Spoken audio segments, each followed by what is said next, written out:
I handle this differently if I'm using 1/8 inch elastic or if I am using 1/4 inch elastic.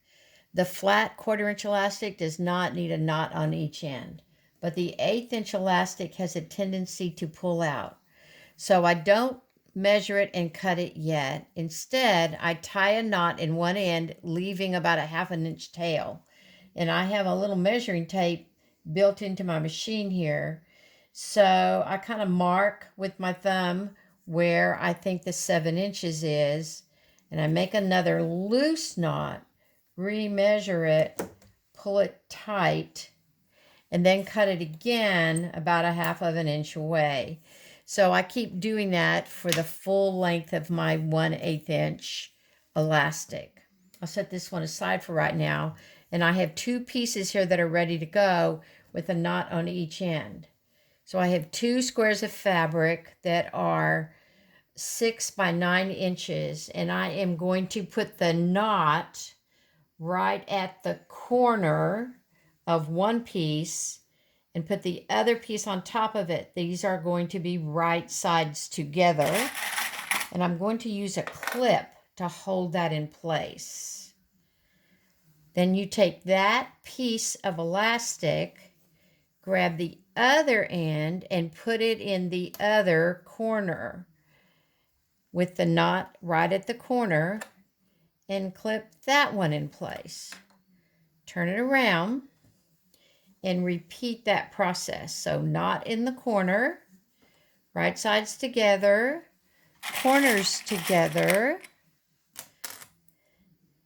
clip, find the knot again, back in the corner, and clip it.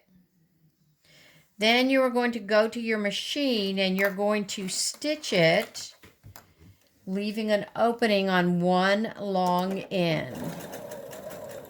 I don't backstitch on the first one, but usually I backstitch on the second one. It really doesn't make that much of a difference. You can backstitch both places or you cannot. It's not that big of a deal. I make sure that my needle is inside of the elastic. Sometimes I have to grab that little tail and pull on it to get the little knot to move out from underneath my foot. So here I'm at the second corner. And make sure the needle is in the elastic.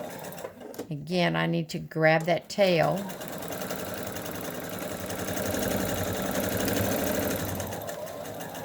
My fingers are holding this in place so I can take out the clip earlier. Needle is right in the elastic. I'm making about a 1/4 inch seam. It really doesn't have to be an exact size. Just don't make it a 1/2 inch. Okay, in the elastic, turn it around, stitch, and this time I'll back stitch it. Do not trim the corners. I know that's what we usually do, but in this project we're not going to do that because we don't want to shorten the length of the elastic. Reach in and turn it inside out. And I use the elastic again to kind of pull on that corner. It's not going to make a real crisp point because we did not clip that corner, and that's okay. Pull on the elastic. Make sure everything is correct. Then I go over to the ironing board and I press it really well, making sure that I press down the opening.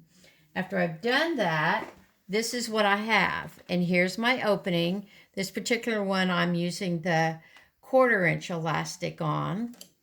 And then you're just going to stitch close to the edge all the way around it. Make sure you back stitch when you get to the end. Again, I have to use my elastic sometimes to kind of pull it through underneath my foot.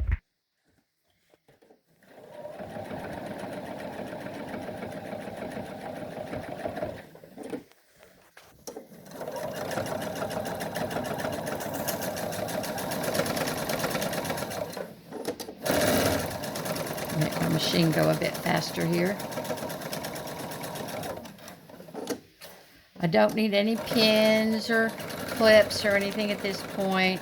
If you've pressed it well, it should be fine. When you get to where you started, stitch about an inch further, back stitch, and cut your thread. Now you are going to use your fingers and you are going to finger press a pleat. It's about 1/4 of an inch pleat on each side, and you're going to make 3 on each side. And I like to do both sides of one pleat before I go to the next one. I really struggled with this when I made the first of them, trying to figure out how to get everything centered in there exactly right. And then I realized that in the end, it really didn't make a difference. I just tried to eyeball it and make sure that I'm getting 3 pleats. And in the end, you want to have about 2 inches in length on each side. So I take 3 clips on each side, and yes, you can use pins instead of clips if you want. And then I've got another one over here that's ready. This one has clips on each side. Now I'm going to go back to the machine. My hand is going to hold down the pleats, and I am taking off 2 of these clips, but nothing's going to move because I'm holding everything in place. Now I'm going to stitch the pleats in place, making sure I back stitch on both sides, taking out the 3rd clip when I get to it, back stitch, trim my thread, go to the other side. My fingers are holding the pleats in place. Take out 2 clips or pins, whichever one you're using. Whoops. We'll try that again. There. Back stitch. Now I can take out the 3rd one.